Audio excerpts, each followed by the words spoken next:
Okay. Good morning. As we come to the end of the season and the end of the series on hair and beards, shaving, etc., I would be remiss if I didn't talk about Upsherens. So really, it's maybe like my Immer topic, but I'll have to just get it out of the way. So I just want to start like this as follows. There was a famous traveler. His name was Rabbi Yaakov Safir. He was a Yid from Vilna who moved to Yerushalayim. He became part of the Kehillah of the Prushim. He was a Safra the Daini. He worked for the Bezdin. He was a Safra the Daini. He was Talmud Chacham. His son-in-law put out a kuntras that was published like once a month for many, many years, and he wrote a lot in it. He had a lot of tshuvas about Esrogim, Murkavim, and different Messiahs of Esrogim. He was a learned person in Talmud Chacham, but a very, very interesting person also. At a certain point, he adopted for himself the levush of like a local Arab. The pictures of him, he has like a turban and long flowing robes. This is a Jew from Vilna, keep in mind. In the mid to late 1800s, he becomes a Shadar, which is a Shluch de Rabbanon, and he goes to travel the world to raise money for the Yishuv HaYashan that he was part of. Now, the part of the world that he decides to go to raise money is like untapped money, places no one has been, and he travels to Yemen, to India, Australia, Indonesia.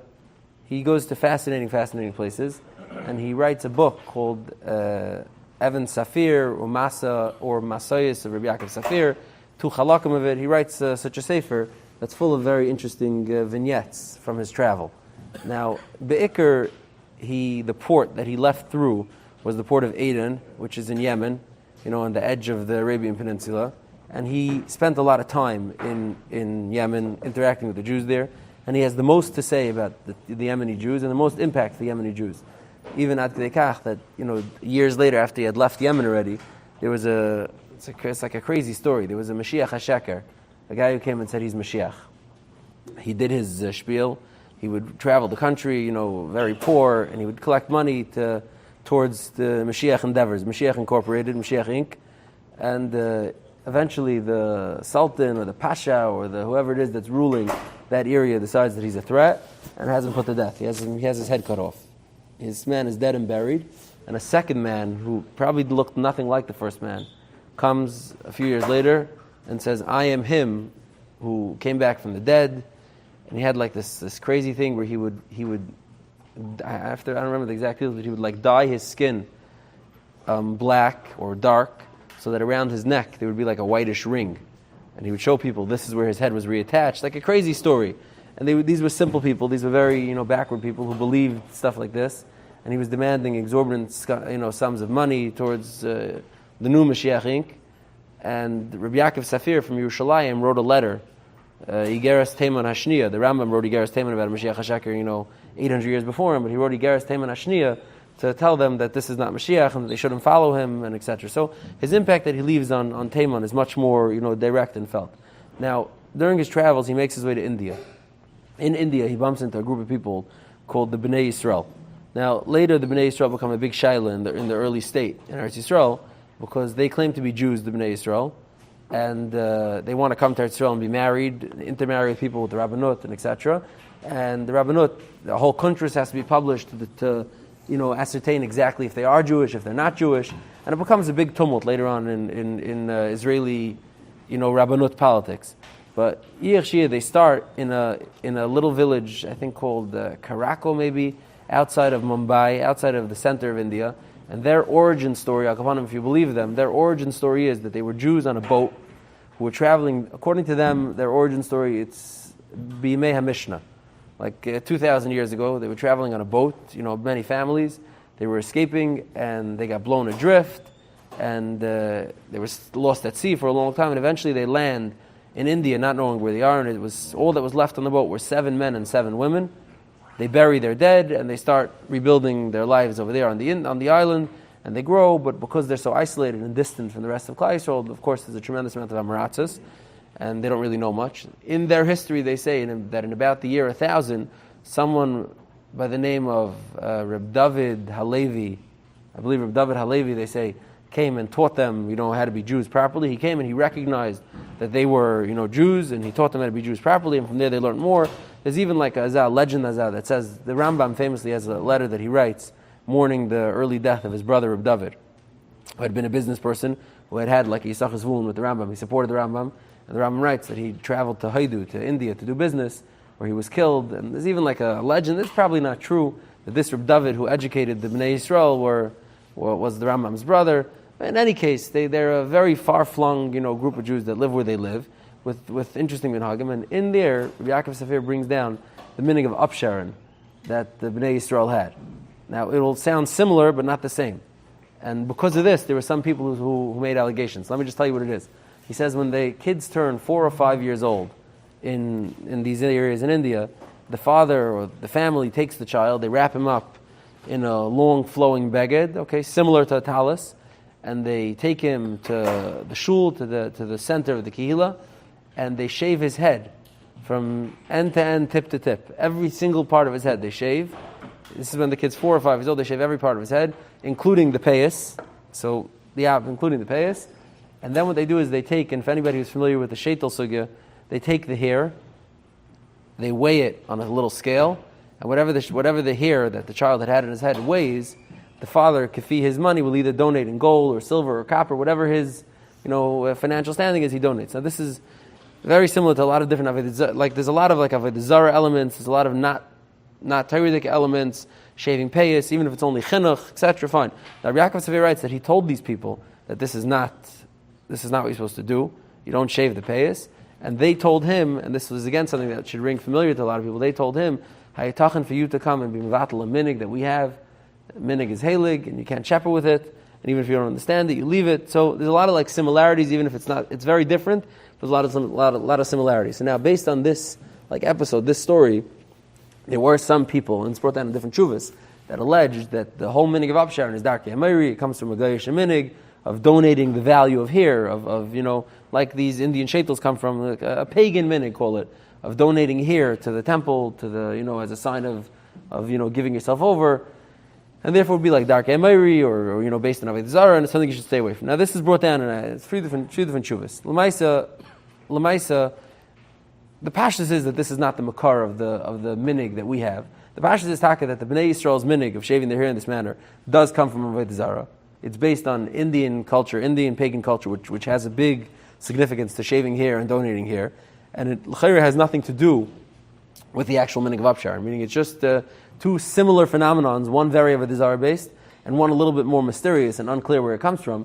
But they're not similar enough to draw conclusions from one of them, and that's just like an oddity of a minhag that exists in some far-flung group in Klal Yisrael.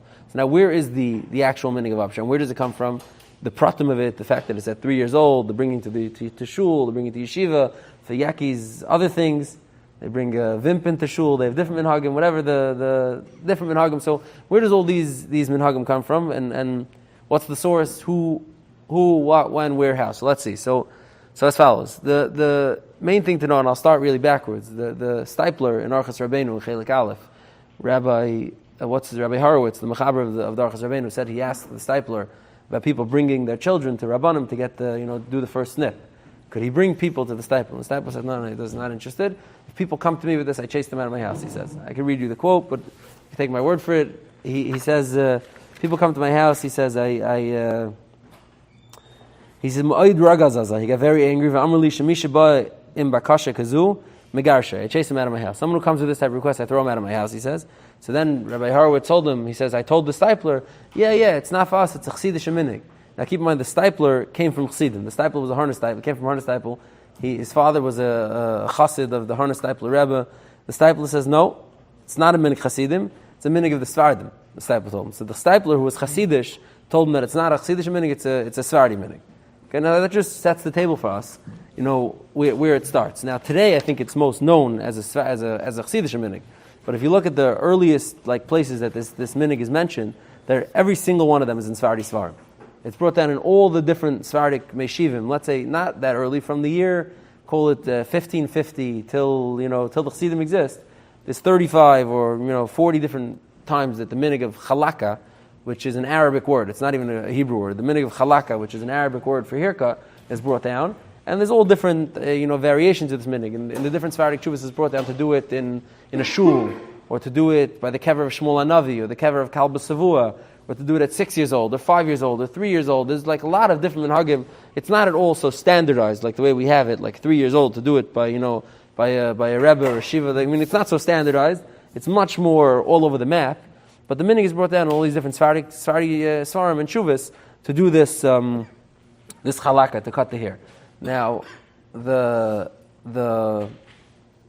this is like a little bit vague, not so much tied into exactly the way we do it. Now, the place that maybe this makes the cross to us is by the Arizal, and I want to talk about it for a second. I just want to be mazb one nakuda. In the Sephardic world today's Sephardim to us means like people who came from Spain. That's Sephardim.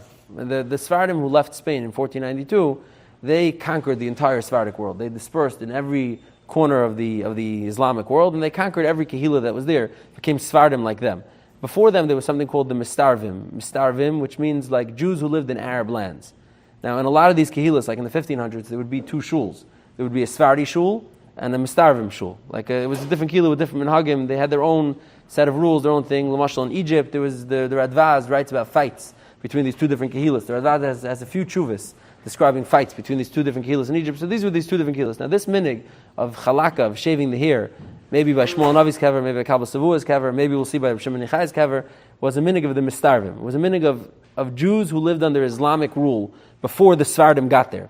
So it's what we would call Sephardim today, but it wasn't really Sephardim. It's like an earlier type of group of I don't know what you want to call them, Mistarvim, but like Sephardim-ish is where this minhag really starts. Now I want to read you the Arizal's connection to this, and you'll see why that's an important takdam. But the Arizal is brought down, Rav Chaim Vital in Shara Kavanis brings down this story with Arizal. I want to read it in its entirety because there's a lot of different pieces over here that are relevant. And let's see how this ties in. So he says as follows like this. He says, he's talking about the Indian of going to Miron on Lag BaOmer. That's what Rav Chaim Vital is discussing. He says as follows. He says, Indian minig shenagu Yisrael lelechas b'yom Lag BaOmer al kivrei Rishim ben Yochai for Rebbe Elazar ben Noi. The minig that Klal Yisrael has to go visit, to patronize the kever of Reb Shimon ben Yochai and his son Rebbe Elazar, Ashakfurim be'ir Miron kenoida va'oichlem v'sheisim esmechem sham. So he says, Aniri isi l'Meirizal. I saw Meirizal, which is the Arizal. Shahalach l'sham pamachas b'yem lag la'omer, not ba'omer, lag la'omer. I saw him go once on lag la'omer to Miron. Hu v'chol anshe beise, him and his whole family. V'yashav sham shleishi yamim. He sat there for 3 days, Rishonim Shal Shavua, the first 3 days of the week. This was the first time that the Arizal came from Mitzrayim. Now, for those who know the Arizal's history, the Arizal grew up, he was like a Yasim. He grew up in Mitzrayim. He learned by the Radvaz, the Shita Mekubetzes. Eventually, he comes to Eretz Yisrael. It's unclear at exactly what point it was Niftachulei Shari Shemayim, like that he became this Mekubal. But the Arizal came probably for one quick visit, then he went back to Mitzrayim, then he came for another visit, and then the well springs of the Arizal opened up in Tzvas, where he lived Sachakil for about 3 years before he died. It was a very, very short tkufa that the Arizal was on the scene. Now, so he says this was the first time that the Arizal came from Mitzrayim, and this is important. He says, I'm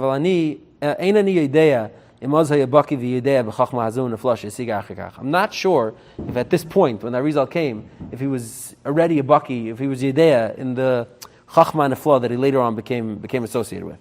So the reason why Rav Chaim Vital is like pouring a little cold water on it, like minhag obey, meaning he's bringing the minhag, and then he's pouring a little cold water and saying, I'm not sure, is because Rav Chaim Vital elsewhere in the Kavanas for Shvuas, and this is Yadua, and the Shari Tshuva brings us down in Shulchan Aruch, this is Yadua La'alacha, that the Arizal held that you're not allowed to shave your hair the entire days of Sfira.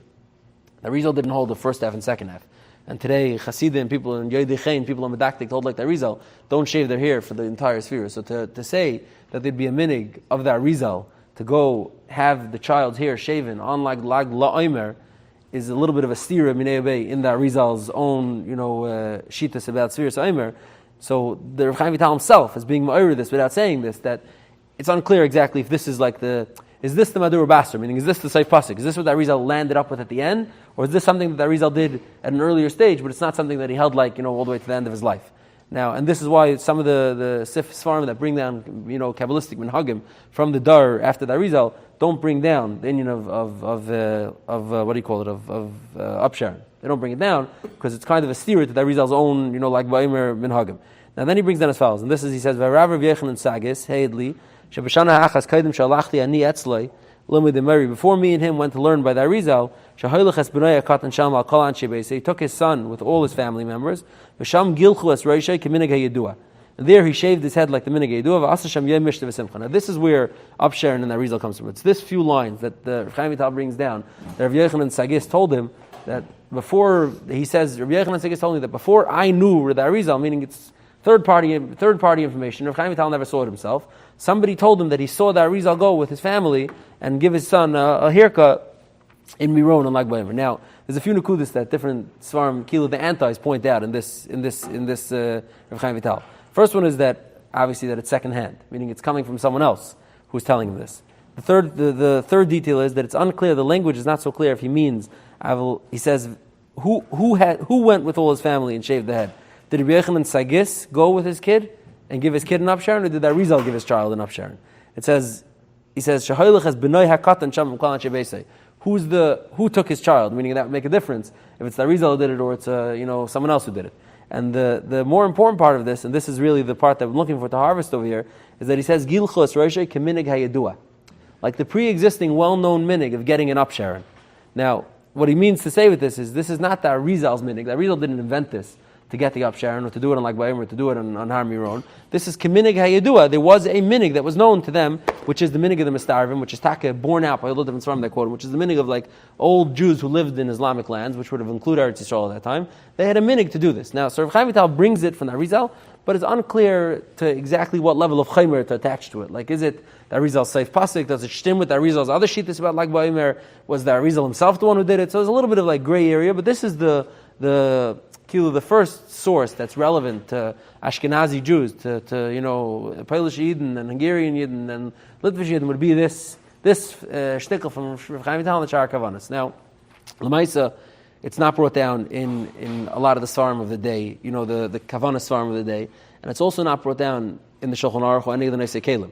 None of the Nesei Kelim, even the Nesei Kelim that are want to bring down normally the Arizal, Mashal Magen Avram, with the Shla, don't bring down this minig of the Arizal, which again would imply that this was not perceived to be the minig Ari, this was a minig, an older minig. So now, where did it finally make that cross, that shift into our world? So from what it seems like, it's hard to know this with any validity, from what it seems like based on the Svarim that discuss it and the Chuvas that talk about it, it would seem that it made the cross like in the second or third dar after the Baal Shem Tov was nifter.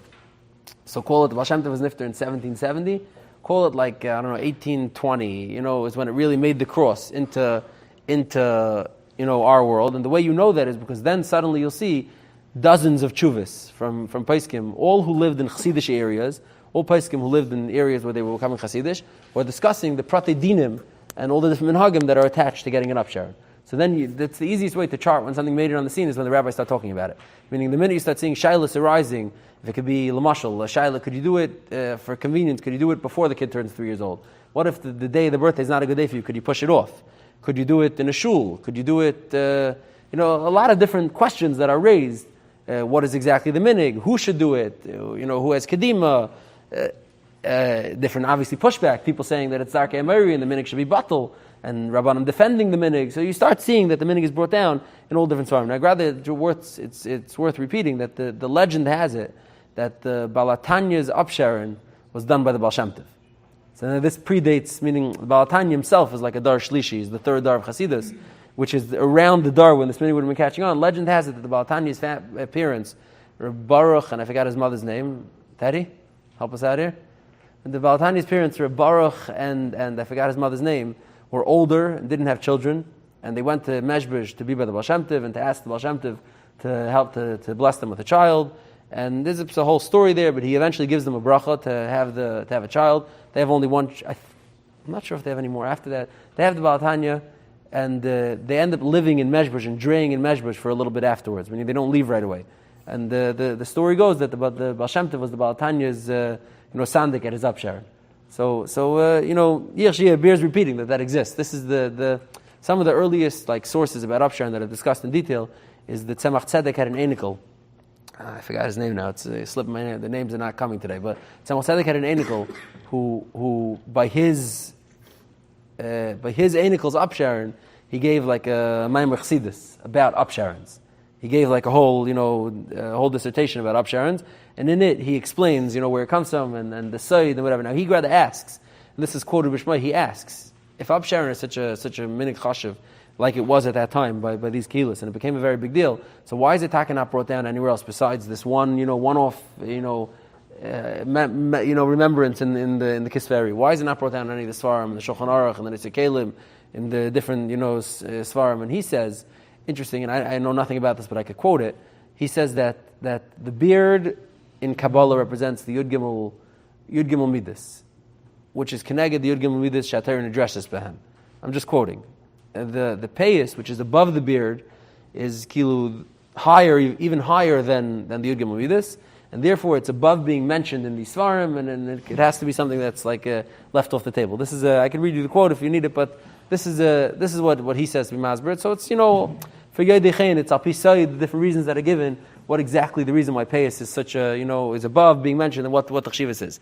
Now, how did this come to? I just want to point out this. It's not a sarcastic comment from Briskerov. Briskerov, when they would bring people to get Upsherens by him, it was probably the first time he bumped into it when he came to Eretz Yisrael. Meaning Brisk was a very Litvish city. He probably never did Upsherens in Brisk. He came to Eretz Yisrael, which was a melting pot. There's a lot of different kehilas, and it became God Ladar. So people came to bring him, children for Upsherens. Briskerov used to tell them, I'm not a barber. I don't want to do this. And this is brought down in a lot of different svarim. Moshe Sternbuch brings down that he heard this himself. And Chelik Beis and Shuvas Anhagis, Moshe Sternbuch brings down he heard the Briskerov say Echminish Ken Sharer. And the way that the Masber is, Briskerov is Masber to the people around him, and this is classic Brisk. He said, you're not over on the Isser of not having payas if you have long hair. If you grow your hair, your whole hair down to your shoulders, you have payas also. There's no din that your payas have to be standing out. You have payas. So you bring me a kid with hair down to here, he has payas. You tell me shave everything off so that now just the payas are visible. That's a barber's job. That's not payas. You can't give someone payas. That's a barber's job. So I'm not a barber. This is Briskerov's bikoret on the minhag.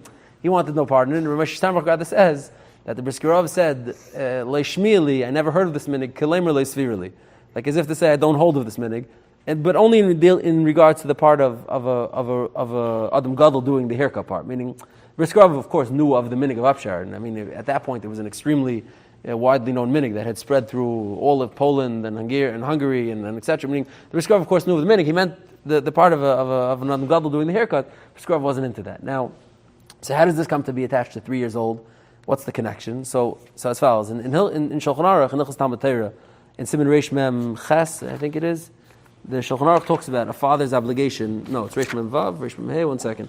Reish Mem Vav. The Shulchan Aruch talks about a father's obligation to teach his child how to learn. And the Shulchan Aruch says, where can I find it now? Reish Mem Hey, hang on 1 second. Here you go. Shulchan Aruch says as follows: when does a person start teaching his son? When a person, the kid starts talking, you start teaching that pasuk. Pasuk Rishon Parashat Shema. Then you teach him a little bit at a time. Until he turns like 6 years old, then you bring him to yeshiva to really learn. Now this is really based on a famous Gemara in Sukkah. The Gemara says when Katan Yadei, the Gemara says as follows. It's Gemara in Sukkah Membeis. Katan Yadei l'nanei chayav b'lulav l'satev chayav b'tzitzis. And from there, that Gemara is the Gemara that tells us about chinuch, that it's age specific. Meaning each mitzvah, when a child becomes able to or aware of that minhag, the father has a mitzvah's chinuch to start teaching the child that. Now, in Sif Ches over here in the Shulchan Aruch says like this: when a kid turns 5 years old, you bring him in to learn. If he's a shvacha kid, you wait till he's 6 years old. Now here's the Ramah. As soon as the child turns 3 years old, you start teaching him Aleph Beis so that he could at least be able to read and start learning. And this is the Ramah quoting in the Abarbanel that says that at 3 years old you start teaching him. Now the Goyin, Afanart right over here, asks the Stira. But the Mechaber says at an older age, which is really based on the Mishnah and Avos, it says Ben Chamish Lemikra. You start teaching him when he's 5 years old. Ramah now seems to be saying when he's 3 years old, you start teaching him Aleph Beis, what's going on. And the Goyin brings him a car, which is it's a Medrash and a Mechilta that says as follows. That says, the Pasuk says, Shalosh Shanim Arelim you by Arlov of Tvua. For 3 years you leave it, you don't cut it. Shana Haravias, the 4th year, then you get to cut the Arla and start with the Arla. Now the Mechilta And the Medrash Rabbah says, the Medrash Tanchuma, says that the same thing is by a katan. Katan, Adshu, Shalosh Shana B'Shainis, he doesn't know how to talk, he doesn't know how to read, he doesn't know how to learn, he's an aral. Arelim to you. But B'Shana Revius, then he's able to start learning.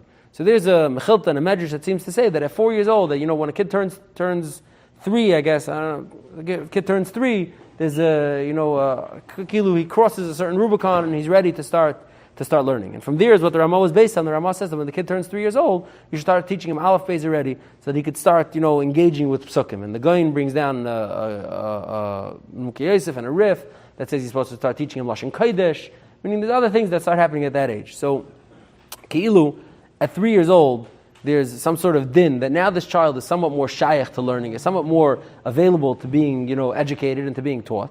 So there are those who feel that, hey, Yos, you're going to start treating this child a little bit more like a big boy, for lack of a better word, and you're going to start teaching him a little bit, and you're going to send him to cheder a little bit.